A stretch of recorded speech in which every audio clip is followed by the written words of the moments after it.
بسم اللہ الرحمن الرحیم. ناظرین، M S Islamic movie studio سے آپ کا میزبان محمد محمود آپ کی خدمت میں حاضر ہے. ناظرین، آج رمضان ٹرانسمیشن جنت کی تلاش میں ہمارے ساتھ قاری مدثر صدیق صاحب موجود ہیں. ناظرین، سب سے پہلے تو ہم دیکھتے ہیں کہ جب عید الاضحیٰ آتی ہے تو بڑی عید یعنی کہ جب آتی ہے اس پہ اونٹ جہاں جہاں بھی ذبح ہو، مطلب قربانی کرتے ہیں لوگ. اس کے بعد وہ جو اس کی ہڈی ہے اکثر لوگ تغدو کرتے ہیں، اور جہاں جہاں اونٹ کی قربانی ہو وہاں سے جا کہتے ہیں کہ اس کی ہڈی ہمیں دیں، اس کے ساتھ جادو نہیں ہوتا. کر صاحب، اس میں کس حد تک سچائی ہے، ذرا یہ بتائیے گا. بہت شکریہ محمود بھائی، آپ نے بہت اچھا اور جو لوگوں میں معروف سوال ہے وہ اٹھایا ہے. بالکل بے شک. اصل ہوتا یہ ہے، لوگ نہ سمجھتے یہ ہیں کہ جس گھر کے اندر اونٹ کی ہڈی ہوگی، پڑی ہوگی گھٹنے کی ہڈی، جی بالکل. اس گھر میں جادو اور جنات کا سایہ یا اثر نہیں ہوتا. بالکل ایسے ہی ہے. ٹھیک ہے. حالانکہ رسول اللہ صلی اللہ علیہ وسلم کا فرمان ہے کہ جنات کی غذا ہے ہڈی، اور جو ہے گوبر جو ہے جانوروں کا وہ ان کے جانوروں کی غذا ہے جنات کے. ٹھیک ہے. اور اللہ رب العزت ہڈیوں کے اوپر جنات کے لیے گوشت چڑھا دیتے ہیں جس کو وہ استعمال کرتے ہیں. اس میں لاجک یہ ہے لوگ کے لیے. ہاں جی، جنات کے لیے، جنات کے لیے. اس میں لاجک یہ ہے کہ لوگ اس کو گھر میں رکھتے ہیں، پھر کہتے ہیں ہمارے مسائل حل نہیں ہوتے. اللہ کے بندو، جب آپ نے گھر میں رکھی ہڈی ہے تو جنات نے تو آنا ہی آنا ہے، جنات کا اثر تو ہونا ہی ہونا ہے، اس سے مسائل حل نہیں ہونے. یہ غلط بات ہے، اور یہ غلط بات ہے. ہڈی رکھنا مطلب جادو جنات سے اثر ختم ہو جاتا ہے، اس طرح جنات نہیں آتے وہاں پہ. اور میں نے بڑے بڑے ویل گھروں کو دیکھا ہے جو بڑے اچھے ریچ ٹائپ کے گھر ہیں، کہتے ہیں جی اس کی وجہ سے جادو نہیں ہوتا، حالانکہ مسائل میں پھر وہ گرے ہوئے ہیں، مبتلا ہیں. اس کی اصل وجہ یہ ہے، یہ حماقت ہے، یہ احمقانہ سوچ ہے. یہ ایسے ہی توہمات کا سہارا لوگ لیتے ہیں. ایسا نہیں. جب تک آپ اللہ کا ذکر گھر میں نہیں کریں گے، ان ہڈیوں کا سہارا لیں گے تو جنات آپ کے اوپر مسلط ہوتے رہیں گے. اس لیے ایسی چیزوں سے بچنا چاہیے. بعض لوگ جو ہے جانور کی، آپ نے دیکھا ہے گدھے کی کھری جو ہے دروازے کے اوپر لگائی ہوتی ہے، بالکل وہ بھی کہتے ہیں جی اس کی وجہ سے جنات کی انٹری نہیں ہوتی. اکثر نے تو جوتا ہی لٹکایا ہوتا ہے. تو اللہ کے بندو، آپ اذکار کا اہتمام کریں. گھر سے نکلنا ہے دعا کا اہتمام کریں، گھر میں داخل ہونا ہے دعا کا اہتمام کریں. یہ نظر نہیں لگتی، مطلب بائک کے پیچھے کسی نے گاڑی کے پیچھے جوتا لٹکایا ہوتا ہے یا کوئی گندی چیز لٹکائی ہوتی ہے کہ نظر نہ لگے اس کو. یہ بھی دیکھیں، یہ سب سے بڑی جہالت ہے. اتنی خوبصورت گاڑی ہے، دعاؤں کے ساتھ دعاؤں کا اہتمام کرنا چاہیے. آپ لیتے ہیں 25 لاکھ کی 50 لاکھ کی گاڑی لی ہے، آپ اس کے نیچے جو ہے 10 روپے کا یا 150 کا آپ جوتا باندھ دیتے ہیں. یہ بھی حماقت ہے، اس کے پیچھے کچھ بھی نہیں ہے. ناظرین، میں نے سوشل میڈیا پہ دیکھا ایک دن، وہ کسی نے کہا جی میں جوتا اپنا نا گاڑی کے پیچھے، اس کی سسٹر نے پوچھا، حالانکہ بنایا انہوں نے ایک فنی تھا لیکن وہ سبق بھی تھا اس میں. اس نے کہا کہ پھر اس طرح کرو کہ اس نے ایک جوتا لیا، اس کے سر کے اوپر باندھنے لگ گئی. وہ کہنے لگا بھائی کہ تمہارا دماغ ٹھیک ہے؟ کہنے لگی مجھے آپ بہت پیارے لگتے ہیں، آپ میرے بھائی ہیں، تو آپ کو بھی کسی کی نظر نہ لگ جائے. تو پھر اس طرح تو محمود بھائی، میرے پاس ایک بچہ دم کروانے کے لیے آیا، نظر بد کا. تو دیکھا میں نے نا اس کے یہاں پہ ٹکا لگا ہوا تھا.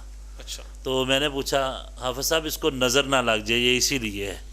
تو میں بڑا حیران ہوا. میں نے کہا کہ اگر کالے ٹکے لگانے سے ہی نظر بد کا علاج ہے تو پھر سر کے بال بھی کالے ہیں. ہاں بالکل. پلکوں کے بال بھی کالے ہیں. تو یہ ساری توہماتی باتیں ہیں. کوئی بھی اونٹ کی ہڈیاں اور اسی طرح جو ہے گدھے کی کھری جو ہے، وہ جو ہے لوہے کی بنی ہوتی ہے، وہ جی وہ جو ہے دروازے کے اوپر لگانے سے یہ معاملات حل نہیں ہوں گے. اللہ کا ذکر کرنے سے اور دعاؤں کا اہتمام کرنے سے ہی آپ کے مسائل حل ہوں گے. جی بالکل. ناظرین، یہ بھی مسئلہ آج حل ہو گیا. اچھا حافظ صاحب، قاری صاحب، ہمیں بتائیے گا بے اولادی کا کوئی ایسا عمل آپ بتا دیں جس سے اللہ اولاد دے دے. محمود بھائی، یہ پیغام ان ماؤں بہنوں کے لیے ہے جو حصول اولاد کے لیے جو ہے باباؤں عاملوں کے پاس جاتی ہیں. ٹھیک ہے. اور جا کے یہاں تک ایمان، عزت اور دولت جو ہے داؤ پہ لگتی ہے. سب سے زیادہ یہ نازک مرحلہ ہوتا ہے عزت کا. ظاہری بات ہے، ہمارا معاشرہ بھی اسی طرح کا ہے محمود بھائی. ٹھیک ہے. جب کسی بھی گھر میں 1 سال تک یا چند ماہ تک اولاد نہ ہو سسرال کی طرف سے، یہ ان سسرال کے لیے بھی پیغام ہے جو اپنی اولاد، جو اپنی بیٹی کو، جو آنے والی بیٹی بہو ہے، اس کو ایسی نظر سے دیکھتی ہیں جس کی وجہ سے وہ حد کو کراس کرنے کی کوشش کرتی ہے، پھر ایسے باباؤں سے تعلقات اور ملاقات کرتی ہے خفیہ طور پر. ظاہری بات ہے کہ مجھے تانے نہ ملیں سوسائٹی کے اندر، معاشرے کے اندر، یہ ان کے لیے ہے. دیکھیں اللہ رب العزت کا فرمان ہے اولاد دینا میرے اللہ رب العزت کے ہاتھ میں ہے. قرآن میں ہے یَهَبُ لِمَن یَشَاءُ إِنَاثًا وَیَهَبُ لِمَن یَشَاءُ الذُّکُورَ اَوْ يُزَوِّجُهُمْ ذُکْرَانًا وَإِنَاثًا وَیَجْعَلُ مَن یَشَاءُ عَقِیمًا. اللہ جس کو چاہتا ہے بیٹیاں، جس کو چاہتا ہے بیٹے، جس کو چاہتا ہے اللہ مکس عطا کرتا ہے، بیٹے اور بیٹیاں دونوں.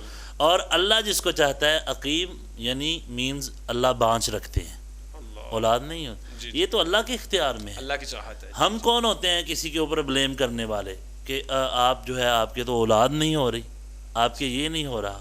اللہ تعالیٰ سے مانگنی چاہیے. اللہ کی ذات دیکھیں نا، اللہ نے تو اس سلسلے میں انبیاء کو بھی، حضرت ابراہیم علیہ السلام بڑھاپے میں اللہ اولاد دے رہے ہیں، جی بے شک. اور حضرت زکریا علیہ السلام فرماتے ہیں وَاشْتَعَلَ الرَّأْسَ، ٹھیک ہے، وَاشْتَعَلَ الرَّأْسُ شَيْبًا کے الفاظ آتے ہیں. اللہ میرے تو بال پک چکے ہیں، اللہ ٹھیک ہے.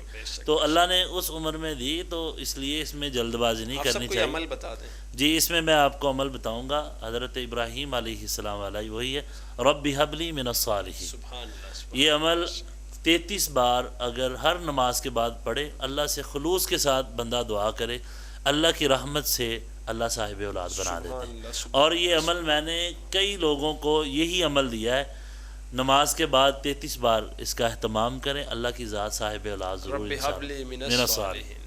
اللہ سے مانگنا ہے نا اس میں بھی، اے اللہ مجھے نیک صالح اولاد دے. اللہ اکبر. بالکل اللہ تعالیٰ پھر نوازتا ہے جب اللہ سے مانگے. جب درباروں پہ بندہ نہ جائے تو اللہ سے مانگے. اللہ کیوں نہیں ہے، شرک سے پاک اللہ تعالیٰ سے مانگنا چاہیے. ٹائم کی قلت ہے، اگر آپ کی اجازت ہو تو میں اسی ضمن میں ایک واقعہ ضرور ذکر اصل میں میں بالکل سننا چاہتا تھا. اصل میں ٹائم کی قلت واقعی ہے. جی میں اس کو ذرا شارٹ کرتا ہوں. جی جی بالکل. جو مسئلہ پتہ کیا ہے، ہم لوگ، میں اسی لیے کہتا ہوں باباؤں کے پاس نہ جائیں. اسی سلسلے میں ایک ایسا ہے، ہمارے علاقے میں ایک ایسا عامل تھا جس نے اولاد کے لیے ایک آئی ہوئی عورت کے لیے عمل کیا اور اس کو کہا کہ اپنی شرم گاہ کے بال لے کے آنے ہیں، میں اس کے اوپر پڑھائی کروں گا. اور اس نے پڑھائی کی، 2-3 دن گزرے ہیں، عامل کی موت ہوگی. عامل کی موت ہوگی.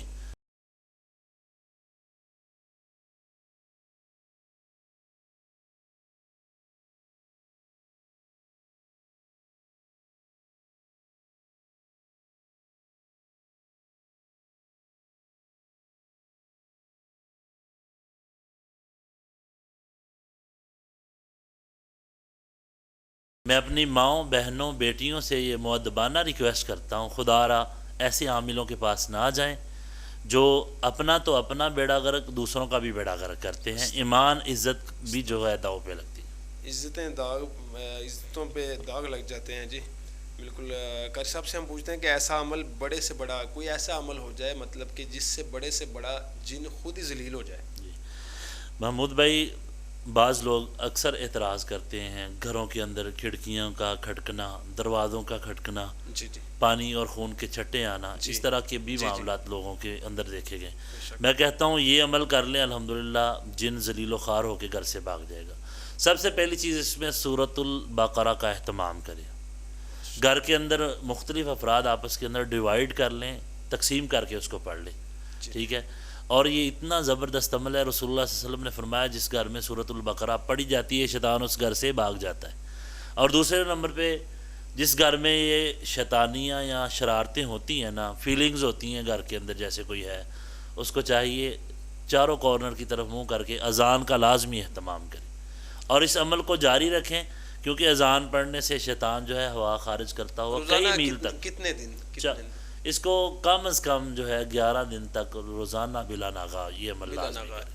ایک دن میں ایک دن میں 4 بار، یعنی کہ 4 دفعہ اذان دینی ایک ٹائم میں، ٹھیک چاروں کارنر کی طرف منہ کر کے. اچھا ایک ٹائم میں چاروں کارنر کی طرف. جی ٹھیک. ایک کارنر کی طرف منہ کر کے گھر کے 4 کارنر بنا دیں. یعنی کوئی ٹائم ٹیبل نہیں ہے، ٹائم نہیں ہے اس کا. ایک دن میں ایک بار یہ عمل لازمی کریں، انشاءاللہ جنات شیاطین ذلیل و خوار ہو کے گھر سے بھاگ جائیں. اللہ اکبر، ماشاءاللہ ماشاءاللہ. جی ناظرین، قاری مدثر صدیق صاحب آپ کو بتا رہے تھے کہ جنات کس طرح بھاگتے ہیں. جنات اگر آپ کے اوپر اثر انداز ہو رہے ہیں تو یہ عمل کریں، انشاءاللہ وہ ذلیل و خوار ہو کے خود ہی نکلنا چاہیں گے، بلکہ ذلیل و خوار ہو کے نکلیں گے.